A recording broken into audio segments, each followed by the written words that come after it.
You're listening to part two of my awesome conversation with Bob Pittman, one of the most influential people in media, television, and radio during the last 30 years. If you haven't yet listened to part one, be sure to check out that one first. Without further ado, here's part two with the amazing Bob Pittman.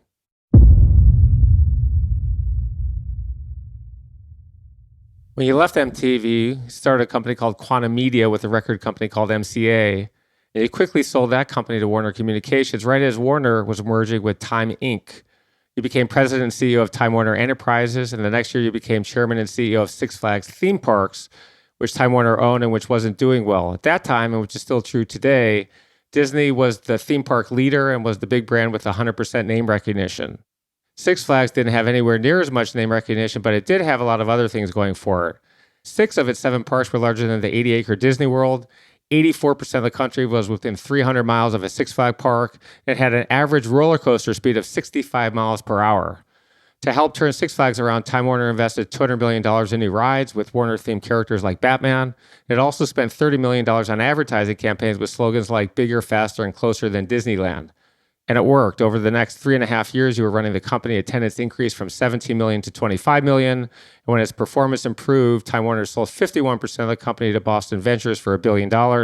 And 3 years later, it sold the remaining 49% to a company called Premier Parks for another $1 billion. 99.99% of the people in the world aren't working for companies like Apple, Google, Microsoft, or whatever company is the leader in their industry. And although I don't have any data to back this up, I'm guessing that most founders and CEOs and senior executives want to be the number one company in their industry. We've never invested in a company that wanted it to be anything else. You had a $30 million marketing budget at Six Flags to get the word out, but 99.9999% of companies don't. Most companies don't have any money to spend on marketing. You have a podcast called Math and Magic, Stories from the Frontiers of Marketing. It's a B2B podcast where you talk to marketing visionaries to hear how they've used data and creativity to bring incredible ideas to life. Can you tell us what a second place strategy is, the book Incognito by David Engelman, and what companies should do to get noticed and create a brand if they don't have $1 million to spend on marketing? And in search of excellence, on a scale of 1 to 10,000, how important is marketing to the success of not only a company, but to us as individuals and how we market ourselves in both our personal and our professional lives? Well, look, let me start with the last part. I think marketing is the exercise of connecting a product or service to people who would like it. I don't think you ultimately sell anybody anything. I think you're in search of finding the person who would be interested in this product and then telling them why they would be interested in making the marriage. And it's that simple. And I think in the case of a company like Six Flags, we found a way to position these parks that was interesting to people. Like, you don't have to go on a big vacation to go to Disneyland to get that same experience. Come out for the day. Convenience always wins. Easier is better. And we were able to play with that. But what we really did is we got in the Disney category. When people said Disney's so much better than Six Flags, that was a good thing. When they said Six Flags is better than Dorney Park, that was a bad thing. Because when they said we were worse than Disney, they had us in their mind in the Disney category. We had plenty of business to get from that. When they had us you're in the Dorney Park, they had us in the crummy theme park or amusement park category, which was bad for us. And so I think, when you think about marketing, you're really thinking it's not about how much money you've got to spend. It's what's your challenge, and then figure out how you can do it. With Casa Dragones Tequila, which has turned out to be, 12, 13 years later, the connoisseur's tequila, which is what we set out to do. We didn't spend a lot of money on advertising. As a matter of fact, I don't think we ever bought any traditional advertising. But our marketing plan was, we have a unique product. What we need for people to do is to taste it. So I would carry around a bottle of Casa Dragones and a bottle of, at that time, Patron, and I would say, taste them both, you tell me.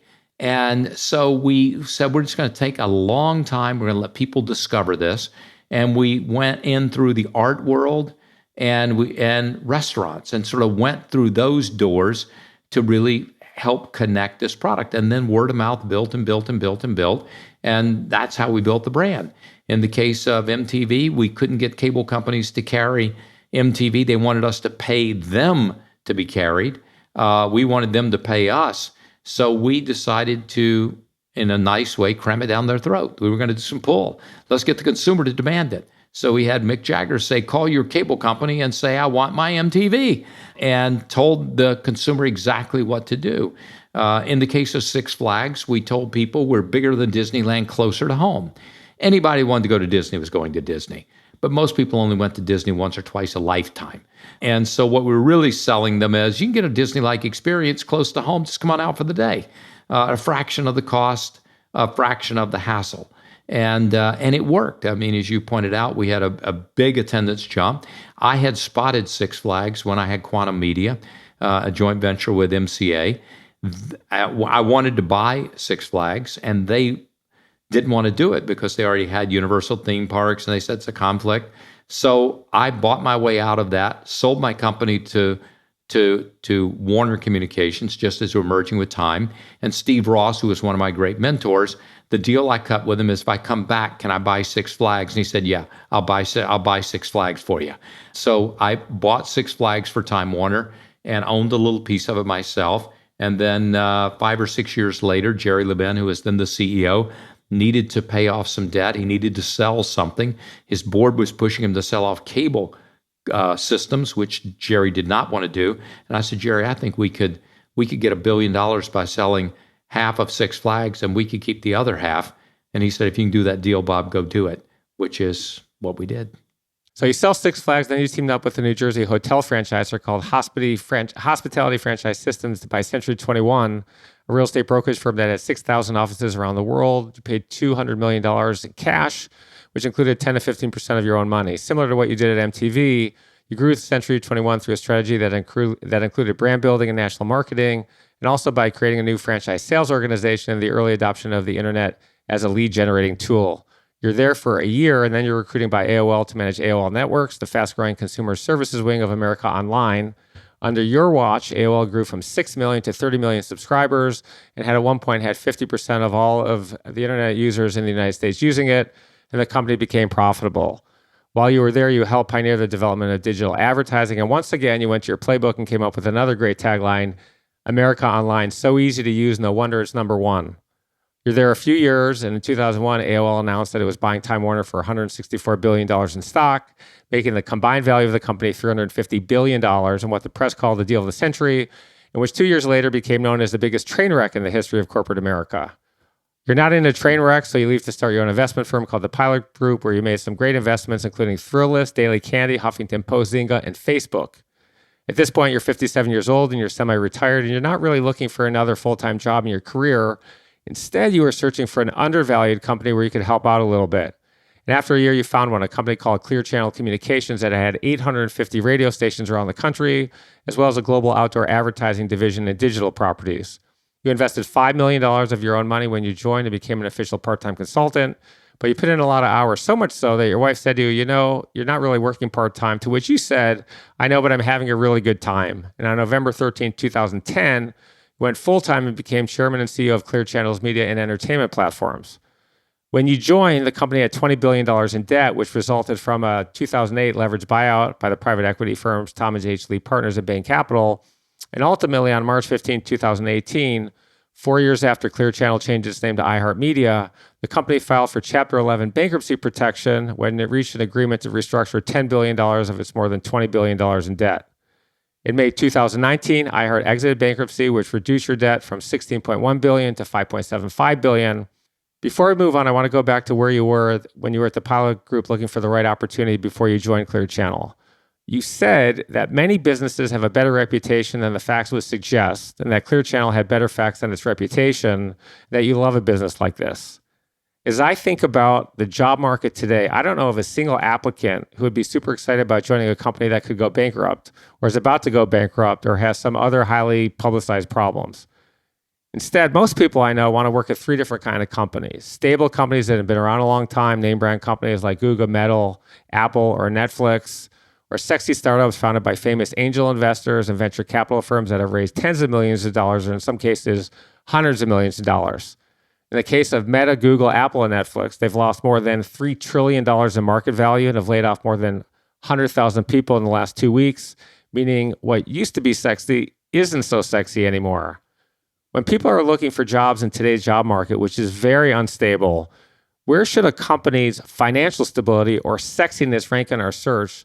And what are some of the other factors that people should be considering? And does the answer depend on our age? I do think that companies, the great opportunities are companies that no one else is fighting over. And it's been my history. MTV was that. Nobody wanted cable networks. AOL was that when I went there. Century 21 was this thing owned by Metropolitan Life. AOL, when I went, was, people said, it's the internet with training wheels. Those are the great opportunities. And I think if you're going where everybody else wants to go, good luck.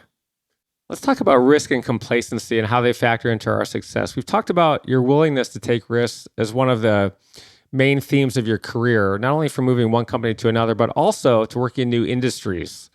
But you've also taken risks when you're running companies with the important caveat that everything you do is grounded in research and reality.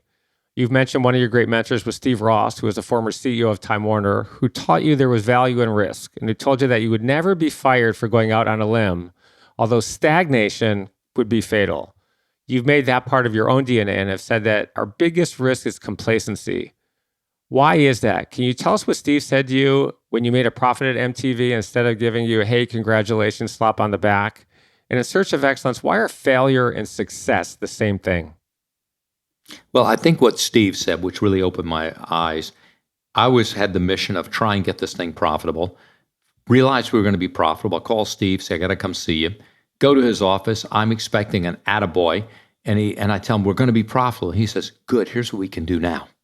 And what that told me was success and failure are the same thing. They're stepping stones. We never stop. And what we think is a failure means we keep going in the same direction. And with a success, a failure is when we turn right or left when we step on that stone. But they're all the same thing. We're just moving. And it's this idea of keep moving. And everything you do has some inherent risk in it. Don't be afraid of the risk. The worst that happens is it's failed. I heard somebody tell me recently, I love the way they said we either win or we learn something. And I think that's really the way I think about this progression of how we get to where we need to go. Let's talk about another ingredient of our success, which is one of my favorite topics, the importance of preparation. One of the main ingredients in my own career that got me to where I am today is that I'm always the most prepared person in the room. How important has preparation been to your success? And going a step further, how important is extreme preparation, going way above and beyond what would be considered, what others consider great preparation? I'm talking about the kind of preparation that you can spend 30 or 40 hours on for a single event or meeting. And can you give us a few examples of how extreme preparation has contributed to your success? I think there are two kinds of extreme preparation. I'm a believer in one and not a believer in the other. I'm not a believer in preparing for any possible questions someone may have or how they might ask about it. I'm a great believer in preparation, meaning know your business, know the issues, and then you can talk about anything people want to talk about. But I see a lot of people squandering their time anticipating what people may ask them and trying to find a specific answer for that question. That sounds to me like kids who are trying to study for a test. And then there's the other group of people, just make sure they know their topic inside and out. I think that's the winner for people. That allows you to have the flexibility that you need to really go left and right and constantly pivoting and moving. Can you give us some examples of how extreme preparation has led to your success? Well, it's interesting. Almost everything I do, I just try and become a student of the issues. When we have a crisis, a problem, an opportunity, this sort of answer pops in my mind. Oh, here's what we should do because I know my topic well. I'm always worried about people want to say, well, what should we do? And they go, I don't know. Let me go ask some people. Or what's going on with that? And they go, I don't know. I'll ask somebody. Well, wow, you're sitting at the top of the company or top of the group you have, and you have to go ask somebody. That's not information at your fingertips. That to me, that's what's important. Is I expect people to really know their business inside and out, and to have a conversation at any moment about anything there. If you don't, you're missing all the opportunities that are sort of drive-by opportunities. When you were a kid, your family used to say that you had a hobby a day. You'd find something to be excessive about, then you'd move on to something else. And it's been that way in your career. You've moved around a lot. And as soon as you're successful, you'd rather go back and be unsuccessful again and try and build a success. For you, that's the fun of it. I can see how that would be fun, and it has been fun for you because you've killed it everywhere you've been. But I think the concept of giving up what we have, especially when we've had success, is terrifying for most of us. What percent of work, if any, should be fun? And once we've reached a certain level of success, how do we stay motivated to keep going and keep striving for success? Wow, that's a really good question. I think it varies person to person. It depends on the stage of career too. I've had enough success and I've been lucky enough with money, et cetera, that I can take more risk than many people can take. And I think people, I tell them, like, when do you move on a job? You move on the job when you've got nowhere to go up. Either things have changed at the top, which are bad for you, or you've sort of reached the pinnacle and you're just sort of coasting. And those are the times to make the move to go find something else interesting that really someone and some opportunity that values what you have uniquely to bring to it. Can you give us a percentage of what percent of work should be fun? You know what? I think 100% of work should be fun. I think even crises should be fun. Whenever we have a horrible crisis and everybody's feeling terrible and panicking, I go, guys, just enjoy this. Because when we have the next crisis, you'll look back at this one and wish we had this one again. It's just a journey. And that means we should be able to enjoy everything we're doing, no matter how tough it is. I mean, coming out of college today, I have a lot of mentees. I have a summer intern program of 36 kids every summer. They're all smart. They're all super motivated. I have this conversation with a lot of my friends, CEOs of companies, very successful people. Kids coming out of college today, they're very different. I don't think they complain a lot more than they did when we were coming out of school. It's just a different mindset. There's more things for them to do. The technology field has really opened things up dramatically, more opportunities than there have been in the history of the world.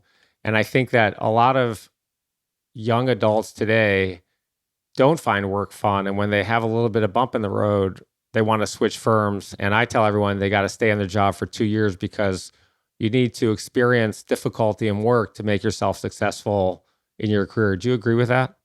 100%. I think it's life and it's work.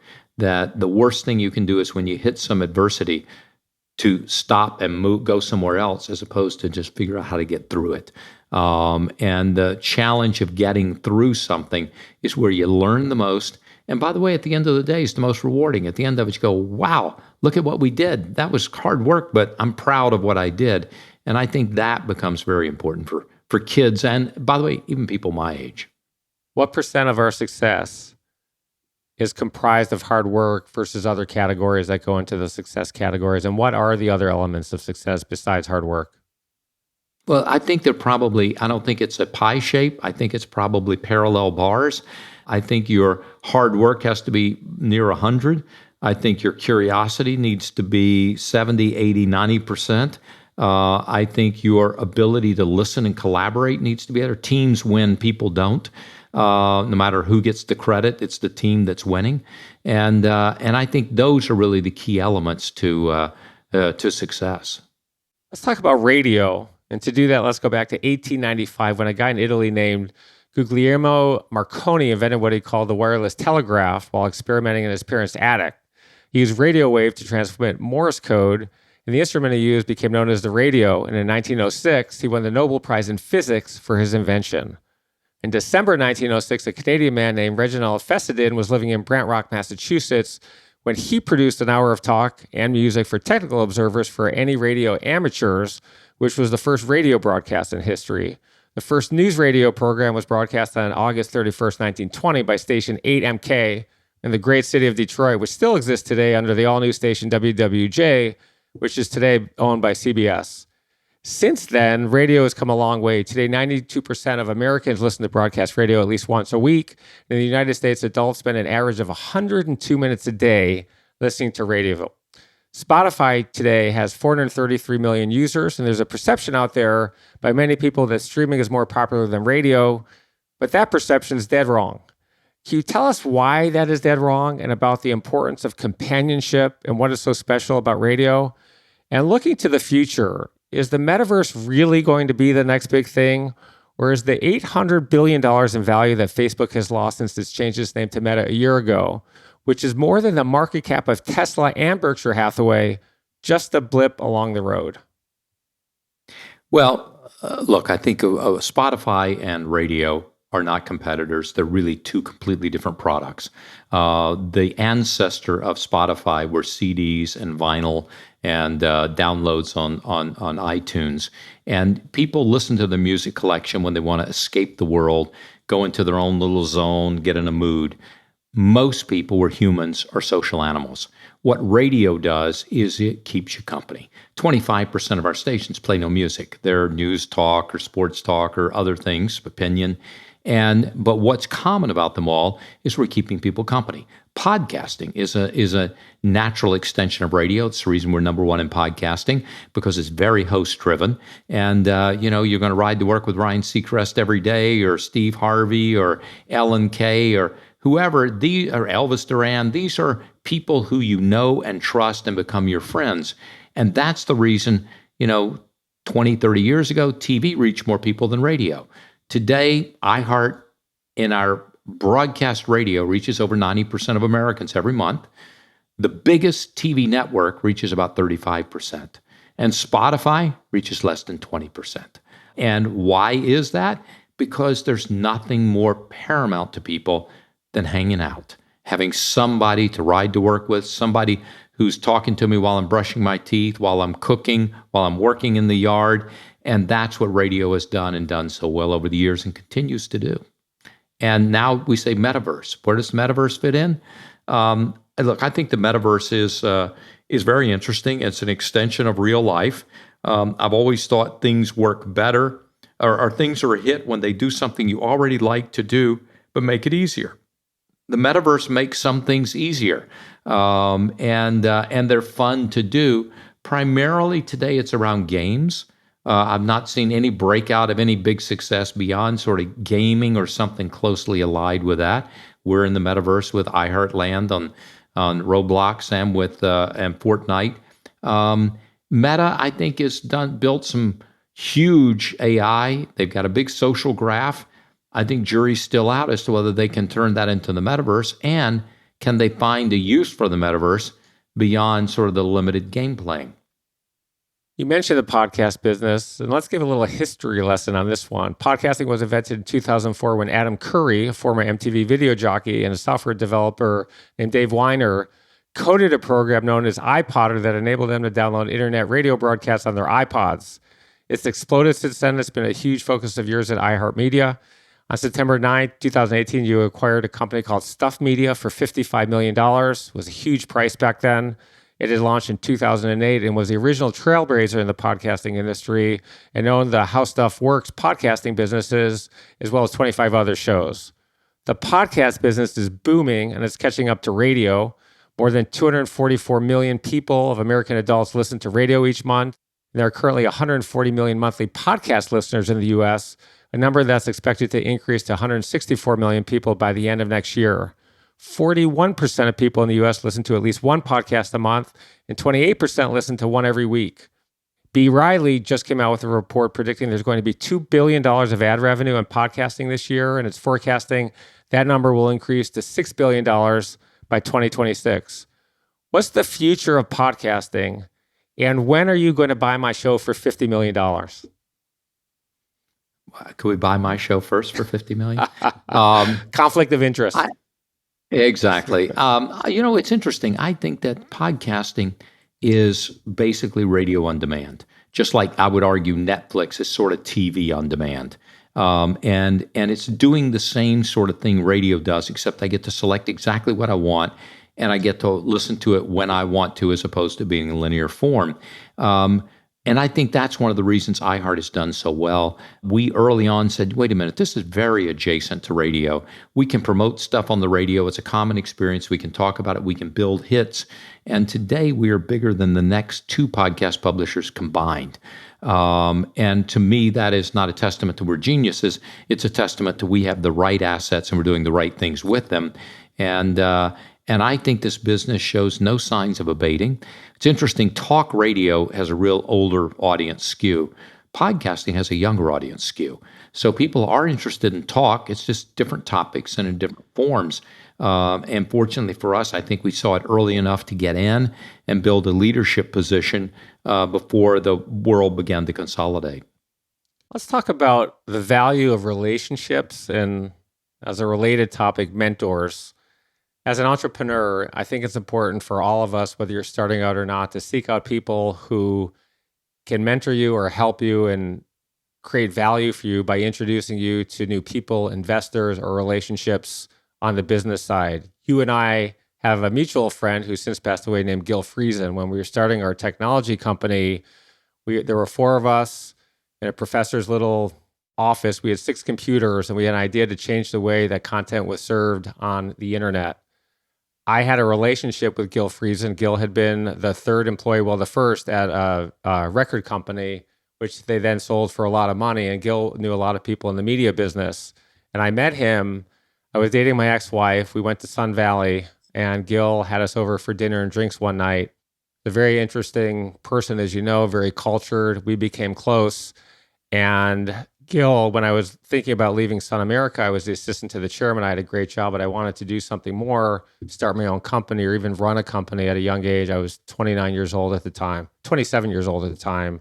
Gil took me under his wing, and we got very close. And when I told him I was going to do this tech thing, we were having dinner one day at Pacific Dining Car. He knew I had a variety of different things that I could have done at the time, and I was trying to choose. I said, I'm going to do the Akamai thing. And not only am I going to do that, I'm going to invest $100,000 of my own money. At that point, I came from a tough background, Bob. I'm self-made. My mom was a single mom, worked 2 jobs when I was younger. And I had saved $400,000. My goal was I was going to be a millionaire by the time I was 30. I told Gil, I'm going to do the Akamai thing, and I'm investing $100,000 of my own money. And he said, I'm in for $500,000. And Gil was our first investor. And he was able to not only have other value-added angels make introductions for us, and at some point when we got going and we needed relationships with all kinds of companies like MTV, Gil paved the way for us. And at some point we wanted to go to AOL for a variety of different reasons. And we called Gil and said, hey, Gil, what's up? We need a relationship there. He said, oh, I'll call my good friend Bob Pittman. I believe you were the CEO at the time. And 2 of my partners were on the way to Reston, Virginia the next day. Can you tell us about your relationship with Gil? I don't know how you two met. I know you were very, very close friends, but can you tell us when you got the call, what you were thinking, and is it a given you're going to help your friends? And then for other aspiring entrepreneurs, how important are these relationships to our success? Relationships are great. You just never know which relationships is going to be the key one. But I think it's a matter of just, building relationships of trust. What was great about Gil was I met Gil in Chicago when I was a young radio programmer. Gil came to town. I'd never met someone as cultured and fancy, as charming as Gil. But what was interesting was he wasn't a snob. Yeah. He was interested in me. He wanted to help me. He wanted to share with me whatever he had. And he ran a record company. I was a radio programmer. And when I started MTV, I called Gil and said, I want your music videos. And he goes, Bob, I have no idea if that's a good idea. But you've been a good friend to me. You've always helped me. Sure, you can have my music videos. Not because it was a good idea, not because I sold them, but because we had a relationship. And I think that is sort of that perfect relationship that if you have a relationship with someone, it's got to be built on trust. And I think, if you say, why did Gil call me? And I don't remember exactly the conversation, but I do know if Gil called me and said something's important, I go, I believe you. I'll take it at your word, and I'll do it for you because I believe in that. And I think that as you build a business, the hardest thing in the world is to understand every relationship has to really be a quality relationship. I see a lot of people network. I know somebody, I met them at a party. Well, that means nothing. The relationship is one of trust. What did you do to capture someone's trust and believability? And Gil was at sort of the top of the list of people who knew how to do that and did it. And by the way, he had boundless curiosity. I took Gil and Tom Freston to Burning Man. And Gil was fascinated with everything out there. And that wasn't necessarily his world, but in a funny way, everything was his world because he had his eyes open and his ears open. You're known to be an extremely clear communicator, which I think is a skill most of us should learn or want to learn. How important are communication skills in our success? In a search of excellence, how should we go about improving our communication skills? I don't know how you improve them, because I think being a storyteller is sort of an innate skill. But I think what people can do is figure out what do they do well and do more of it. Some people write better than they speak. Some people speak better than they write. And so find out what it is. But the important thing is, what's the essence of what you're trying to communicate? Start with that. Don't start with giving me a data dump or giving anybody a data dump. That makes a really bad story. Start with the headlines. The questions will take us into the data or the supporting information, but make it compelling. And I think it's always the question. No one wants to hear how you arrived at the decision. They want to know what is the thing. And if you can boil it down to that, you wind up with a much better story. When you were a young adult, somebody told you that most people never live because they're in the past with their regrets or in the future with their worries, and they never get right here, right now. But as people, we all have a natural tendency to want to plan our journeys because we're all anxious about our futures, and having a plan helps us reduce our anxiety and theoretically keeps us on a path to achieving our goals. You said that life is more of a random walk than a planned experience, both in life and in business, and that your own career has been a series of meteors flying out of the sky and hitting you on the head. Why is the secret to our happiness about the journey and the appreciation of that journey, and not in making a plan and then trying to keep it? I think if you set a plan for yourself, you'll be disappointed because the chances of that plan coming true are probably, 1 in a million. On the other hand, if you set your goal is, I know what I like, I know what turns me on, and I want to enjoy the journey of life. And, we talked earlier about, when you have this adversity in life, it's also a learning experience. It's sort of interesting. If I tell the story of my life, I really tell you about all the adversity I have. I rarely tell you, and there was a beautiful day, and the sun was shining, and I felt good. We talk about our life as how we overcame these moments of adversity. At the moment, adversity is terrible. In hindsight, it's our legend, and it's our story. And I think if you can get yourself into that mode of understanding that that's really what it's about, that plans, don't plan too hard. You're going to say some plan, but don't expect it to come true. But expect to have an interesting life and expect to do interesting things. Let's talk about the importance of culture. When you took the job as CEO of Six Flags, you asked what the worst job at the company was. In your first week on the job, you worked as a street cleaner, wearing little shorts, sweeping sidewalks, and putting trash into garbage bins. Can you tell us about your employee handbook and the valuable lesson you learned there, and why it applies or should apply to every other company on the planet? Yeah, it was a couple of years into Six Flags, and we couldn't get the quality up that we were looking for. So I said, you know what, I'm just going to go in the park. This was for the days of the undercover boss. I'm going in as just one of the street cleaners because they had the worst reputation being surly and nasty. So I put on this thing, and I'm out talking to them. They just think I'm a new guy doing it. And I realized these people love Six Flags. I would have never guessed that. And then as I listened to them more, I realized the problem was that we had trained them to keep the park clean. They said, your job is to keep the park clean. Who makes the park dirty? Guest. Therefore, who do they hate? Guest. And I go, oh my God, we've created our own monster here. And then I looked at other jobs and realized, wait a minute, we've been telling people safety is our number one concern. It's not. Our number one concern is our guest, and we want them to have the greatest day of their life. If something's unsafe, that could ruin their day. If the park's dirty or a dirty bathroom, that could ruin their day. So we began to express it more and with a different mission of your job is to make sure everybody here has the greatest day of their life. And your job it could ruin it if the bathroom's dirty. So you got to keep the bathroom clean. Or if something's unsafe, could ruin their day. So we've got to do safety, but we put the consumer first. And I think as I look at business often in most companies, we start prioritizing our operational efficiency as opposed to the consumer.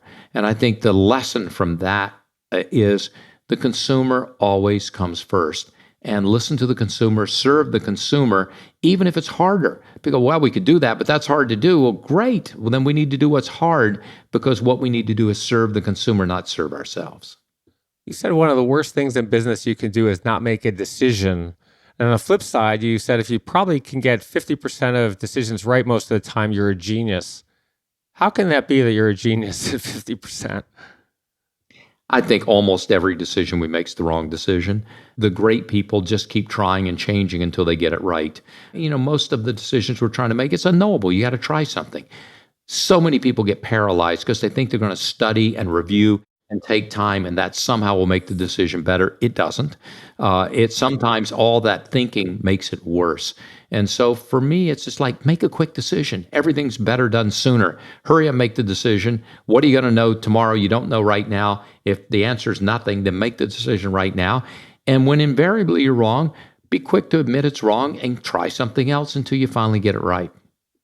Let's talk about work-life balance. You've been working full-time since you were 15 years old, and at some point, except after leaving Time Warner, you had never taken more than 2 weeks vacation. I hope that's changed, by the way.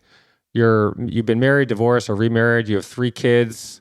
You run a huge company. You're involved in philanthropy. You do a lot of outside interest as well. What's the right balance here between work and life, and how do you prioritize it? I think about it more as life, work, integration, not balance. A balance, and it seems to me I'm going to shut one off and turn the other one on, and I think they all become one, and that's what's worked for me. But I think everybody's got their own game they play. We've only got one life, so I want to make sure I'm not squandering it. I love work. I love my family. I love my friends, and I have to figure out a way to make it all work for me. And you're right. I didn't take long vacations. When I had my little kids, I'm a pilot. I had them in 50 countries by the time they were 10. Wow. And so I made it a point to change that. So, life balance isn't over a day or a week or a month. Life balance is over a lifetime. And so I took 7 or 8 years and goofed off a lot and did stuff that I wanted to do and said yes instead of no, which in work, when people say, can you do it? The answer is always no, because I never have time. When I wasn't working, people say, let's go do something. I go, okay, let's go. If I don't like it, the worst that'll happen is I'll never do it again, and I may find some interesting new stuff. When you were young, you told your brother Tom that you wanted to be famous and rich. And you've worked with a lot of celebrities. I think they all want to be famous and successful and rich, and you are famous in the business world, Bob, and you're also rich. Is getting there what you thought it would be? And where should money rank in terms of our priorities in life? Yeah, well, look, I was a kid when I said that, and it sounded really good when I was a poor kid in Mississippi. And look, having people know who you are gives you some access, which makes life more interesting. Having money makes a lot of things easier, primarily medical care and travel and some things like that. But I think at the end of the day, what we need is we need enough money to be able to support us without a lot of stress. Beyond that, it's all excess. And I think that, be careful what you wish for if you want to be well known, because it comes with a lot of peril as well. Sharon Stone helped launch my podcast, my show. And as you know, at one point, she was probably the most famous movie star in the world for a period of 10 years. And I think lay people, we don't really think about what that's like, not being able to go to the grocery store without paparazzi following us, and it comes with a lot of crazy people and security and all kinds of other things. So she said as well, be careful what you wish for. We have a few more minutes. I have a question about philanthropy and then some fill in the blank questions. How important is it in search of excellence to give back to others in our community? I think it's essential. We're in a civilization. We're in society. We all are in this together. And I think if we've got excess, we should figure out how we use it for the people who don't. If we've got special skills, we ought to figure out how we can do it to make the society better. And I think, one, it's personally rewarding, but 2, it's also the obligation we have for those of us that have been luckier than most. How do you want to be remembered? Oh, I don't think I'll be remembered. That's always the interesting thing to me is the people say, I'm building a legacy, et cetera. I ask people, do you know who Steve Ross is? They never heard of him. You know who Lou Wasserman is? Never heard of him. Bill Paley? Never heard of him. And I go, it's fleeting. When you're out of the limelight, you're gone. So enjoy it right now. Don't try and project yourself past the grave. Before we finish today, I want to go ahead and ask some more open-ended questions. I call this part of my podcast, Fill in the Blanks to Excellence. Are you ready to play? Let's go. When I started my career, I wish I had known. That I would be a success. The biggest lesson I've learned in my life is. Wow. I'm not sure there's a one big lesson I learned. I guess it's to learn that there is no one big lesson. My number one professional goal is. Right now, to make sure we continue to grow iHeart. My number one personal goal is. Happiness. The one thing I've dreamed about doing for a long time but haven't done is. Go to Malta. What's stopping you from going there? Time. If you could fix one thing in the world, what would it be? World peace. My favorite musician of all time is. Led Zeppelin. The one person in the world that I admire the most is. My dad, mom, 2 people. The one question you wish I had asked you is.